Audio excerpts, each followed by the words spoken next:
एक दिन हमारे आंटी के घर गया। मैंने देखा आंटी जी अकेला अकेला खड़ी है। मैंने पूछा, आंटी जी आप अकेले अकेले क्या कर रहा हो?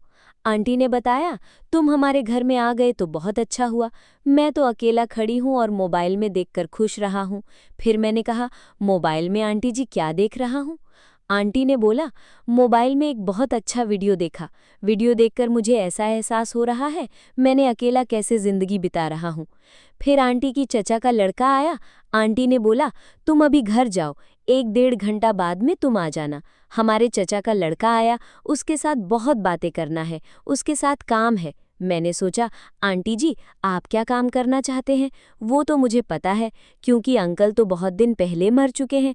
इसलिए आंटी का लड़का रोज दोपहर में आते हैं और रहते हैं, फिर चला जाता है। वो 2 घंटा उन दोनों क्या करते हैं, एक दिन तो ज़रूर देखना होगा। फिर मैंने एक दिन आंटी के घर गया और आंटी को पूछा, आंटी जी आपका मामा का लड़का और आपका ससा का लड़का रोज आपके घर आते हैं और 1-1.5 घंटा बाद में फिर चला जाता है। उन लोगों ने आपके साथ क्या करते हैं, क्या काम करते हो? बहुत दिन पहले मर गया है, इसलिए रोज उन दोनों को मैं कमरा में बुलाती हूँ और उन दोनों के साथ प्यार करती हूँ। मैंने कहा, ऐसे बात है तो पहले मुझे बता देना चाहिए था, मैं तो खामखा आपको शक कर रहा था। हमारी ये कहानी लास्ट तक सुनिए, आप लोगों को बहुत ज़्यादा से ज़्यादा अच्छा लगेगा। और हमारी फेसबुक पेज को फॉलो कीजिएगा और वीडियो को शेयर ज़रूर कीजिएगा। एक शांत दोपहर थी। खिड़की से आती हल्की धूप कमरे में बिखर रही थी और उसी रोशनी में तुम्हारी आंटी जी हरे रंग की साड़ी पहने खड़ी थीं। हाथ में मोबाइल था, लेकिन नज़रें कहीं दूर खोई हुई थीं। चेहरा मुस्कुराने की कोशिश तो करता था, पर आंखों में एक गहरी उदासी छुपी हुई थी। वो उदासी जो अकेलेपन से आती है। अंकल जी के जाने के बाद जैसे उनकी दुनिया ही बदल गई थी। पहले यही घर हंसी, बातों और चाय की खुशबू से भरा रहता था। सुबह सुबह अंकल जी अखबार पढ़ते, आंटी जी रसोई में गुनगुनाती और फिर दोनों साथ बैठकर चाय पीते। हर छोटी बड़ी बात में एक साथ होने का सुकून था। लेकिन अब घर वही था, दीवारें वही थीं, फर्नीचर भी वही था, पर आवाज़ें गायब थीं।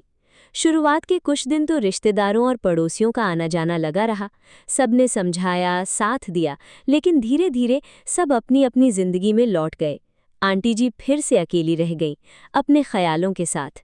वो अक्सर खिड़की के पास बैठ जाती, बाहर लोगों को आते जाते देखती। कभी किसी को हंसते देखती तो हल्की मुस्कान आ जाती, लेकिन तुरंत ही दिल में एक टीस उठती, काश वो भी होते। दिन गुजरते गए, अकेलापन अब आदत बनने लगा था, लेकिन दिल फिर भी हर दिन कुछ ढूंढता था। शायद कोई आवाज़, कोई अपना, कोई वजह मुस्कुराने की।